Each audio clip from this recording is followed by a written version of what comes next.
My brother started dating Big Cheryl in 6th grade.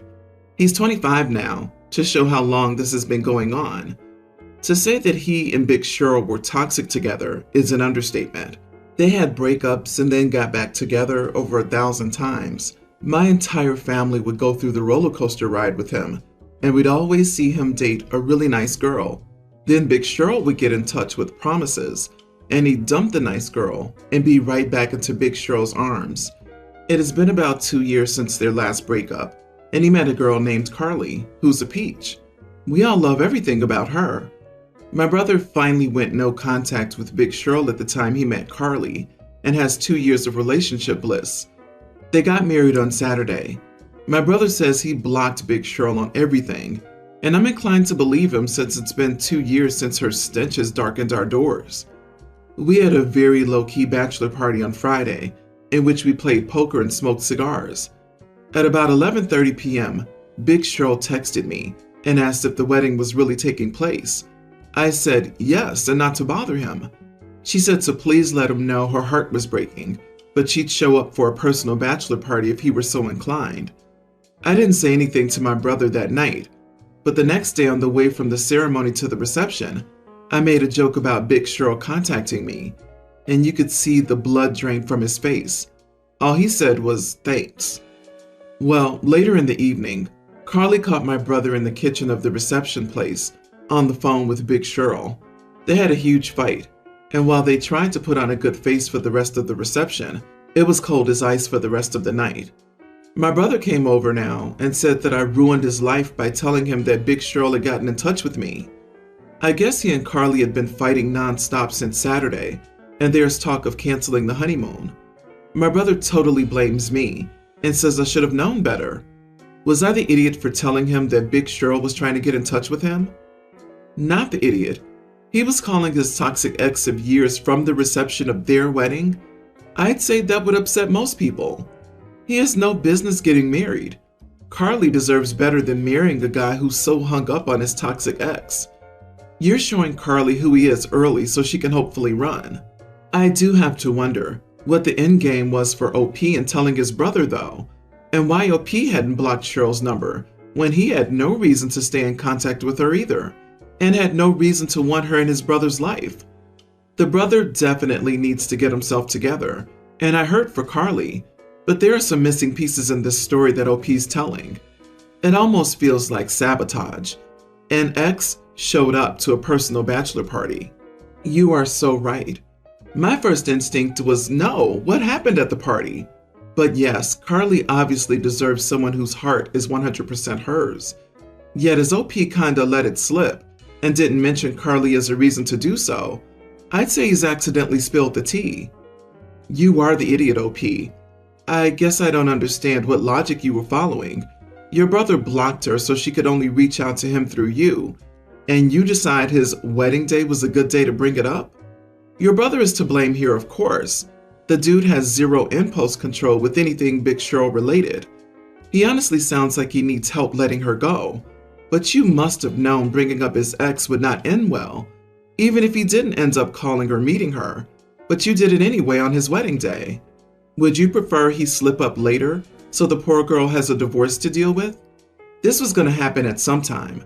It's better she saw the red flag now than later.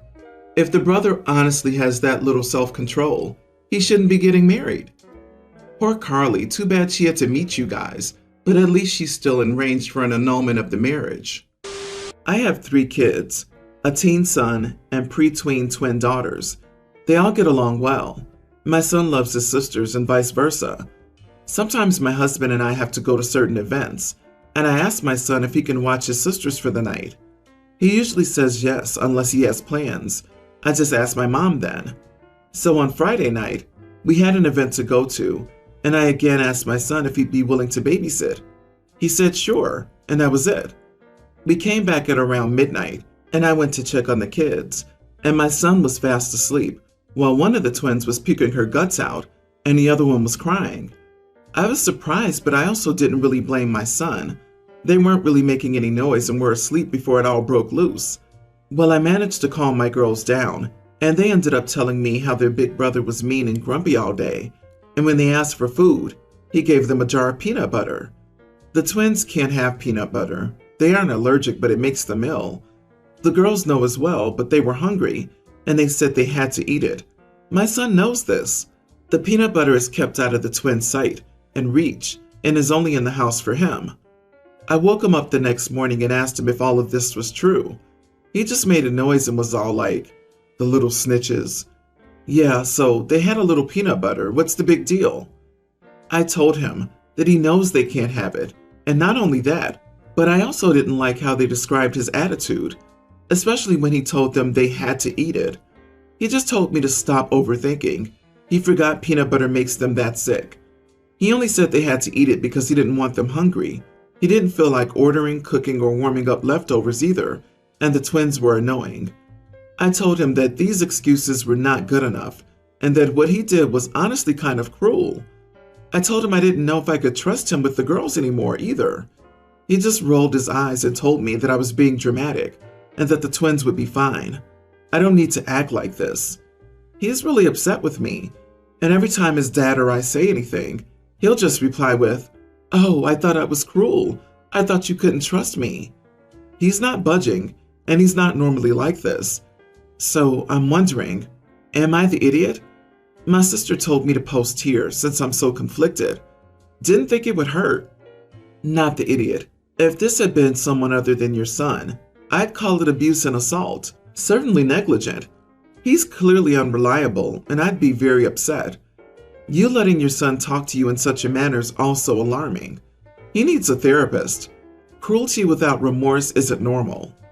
OP, I really don't understand why you're worried that you may be dramatic and that your son is really upset with you. Come on, OP. You are 100% right that your son was cruel and unkind and that you shouldn't trust him. Now please impose some actual consequences without doubting yourself. I'm concerned about all the kids involved here. That's the thing with allergies. Sometimes the symptoms are mild. Sometimes they're deadly.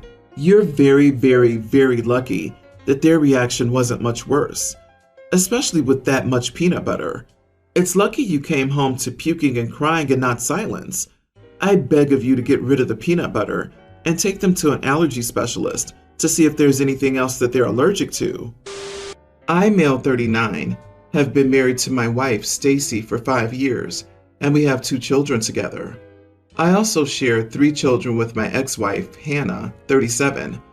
Ever since Stacy and I got together, she's made it very clear to me that my 3 children are mine and Hannah's responsibility, not hers. This has worked out well so far, but lately it's been taking a toll on me. I pay Hannah child support every month. Ever since Stacy had our first child, she's demanded that I give her the same amount of money each month to keep things fair. In addition, I have to pay for half of our joint household expenses, i.e. mortgage, utilities, food, and my own car. Stacy pays for the majority of the expenses for our children. Here lies the problem. Stacy has never taken issues with having to care for my and Hannah's children. She picks them up from school, takes them to activities, and ensures they have everything they need. However, anytime she purchases anything for them, she immediately sends me a Venmo request and demands I cover all expenses related to the children that are not hers. We recently went on a family vacation, and she demanded that I pay for half of the portion for our children and all of the portion for Hannah's. I told her that all these expenses were taking a hit on my finances, and she didn't seem to care. Instead, she reiterated that my children are my responsibility. To add insult to injury, she recently started contributing money to college funds for her kids, while Hannah and I have nothing saved for our kids' college. Hannah found out and asked that I start funds for our kids. When I talked with Stacy about this, she said this was fine, but I had to put the same amount of money in the fund she had set up for our kids. I told Stacy I needed her to start paying her fair share of expenses around our household. I cannot afford to pay child support, household expenses, and all these miscellaneous expenses for my kids. It wouldn't hurt her financially, as she makes more than me and could easily spare some money. Instead, Stacy blew up at me and took our children to her parents' house, and I haven't heard from her in a day and a half. Am I the idiot for demanding that she pay her fair share? You are the idiot. Stacy is paying half of the household expenses. Stacy's paying for the majority of the things for the two children you have with her. In addition, Stacy's helping you with childcare for 3 children that are not her own. Stacy does not have to contribute to their college funds. That's for you and Hannah to sort out. It's not her fault that neither you nor Hannah thought about this until she was proactive about her children's future. Dude, you have 5 kids. 5. It's not Stacy's problem that you're struggling to support your 5 kids. It sounds like she's more than pulling her weight with the household and the kids. I'm not sure why you would ask her to pay her fair share when it sounds like she's already overpaying. You're going to be paying 2 loads of child support if you don't stop and think about this and understand what people are telling you. You are a father to 5 children. It doesn't matter who lives in what house, etc. You pay child support to support your 3 eldest children. Your 2 youngest children are still your responsibility, not just Stacy's. You should be contributing towards them. You should have gotten a vasectomy if you couldn't support all those kids. Welcome to the consequences of having too many. You'll see your wallet again once they're all grown. I have split custody of my 2 sons, Diego tween and Sasha, younger tween, with my ex, Josie. About a year after we split up, Josie got pregnant with Eva from a one-night stand. That guy never stepped up. He's broke, so he doesn't pay child support and would stop by every now and then when Eva was young, but hasn't been since she was a toddler. I'm pretty good friends with Josie and will invite her and all 3 kids over when I have cookouts and stuff like that. Through the years, I've watched Eva for Josie as a favor here and there. They go to the same school, so sometimes I'll pick all 3 of them up and drop them off at Josie's on her weeks when she's busy, but I have some time. I don't play a fatherly role though, and don't really want to. The other day when I picked them up from school, Josie asked me if I wanted to stay for dinner. We had a nice meal and hung around for a while. When I went to leave, Diego and Sasha hugged me goodbye and said, "Bye, Dad." Eva also hugged me and called me that as well. I figured it was a mix-up and I went, "What was that, Eva?" She goes, "Oh, sorry. Meant to ask if I could call you that now." I told her I'd rather her call me my name. I'm not comfortable with that, and I don't want that responsibility on me. She seemed sad, and I thought that was that. But since then, Josie told me I was being a real jerk, saying it's not like she's asking for child support from her, but I should still let her call me that and be flattered. I don't really like it though, and I'm afraid of future expectations if she gets used to it. Am I the idiot for that? Not the idiot. That's not your child. You're doing enough to include her with your kids periodically. Letting her call you dad sets her up for heartache down the road. It was good to set that boundary now. Josie needs to also talk to her and get her in some therapy to deal with an absent father. You are in no way responsible for filling that void. You are not her dad, period. You are a positive male role model in her life. That's a very good thing. Blurring the lines by letting her call you dad would create problems for everyone involved. In some states, just behaving like the father and playing the role makes you liable for child support. Instead of being mad at you, your ex needs to have a conversation with her daughter. My stepsister, 18, and I, 18 female, are both college students. I went to community college in my hometown to be near my paternal side of the family and old friends. Currently, I live with my 3 best friends from childhood.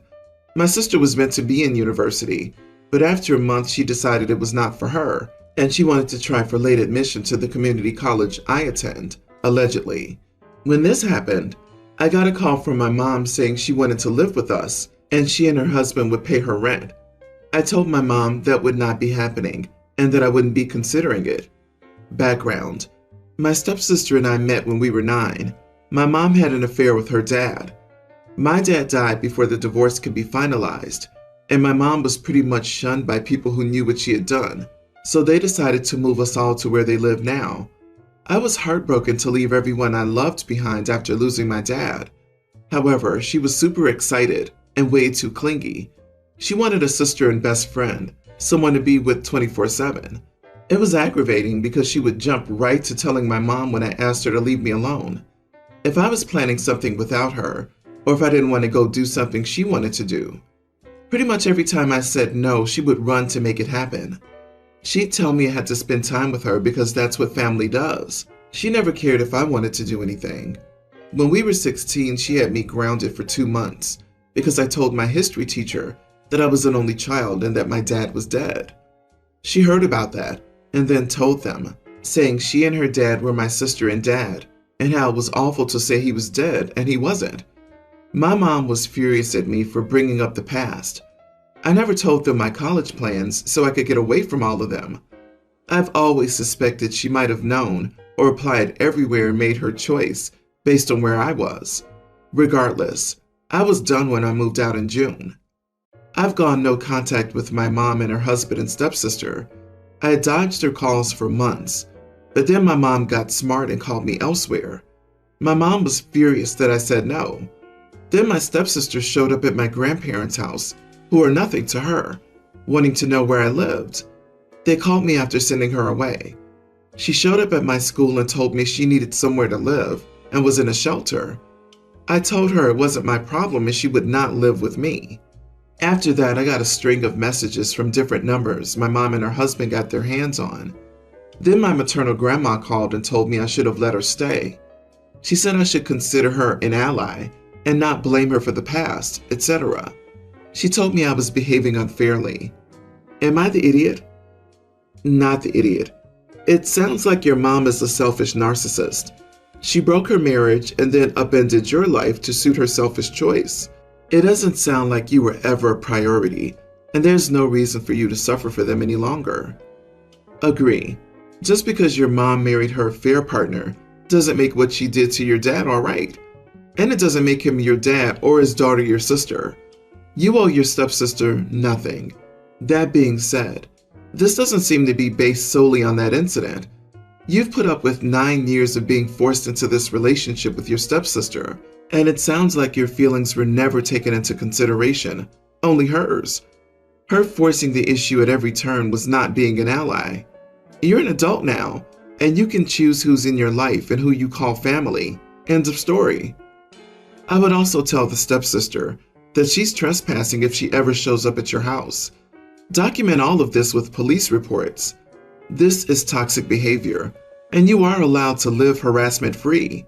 OP, if your mom was willing to pay her rent for her to live with you, there's no way she's at a homeless shelter now.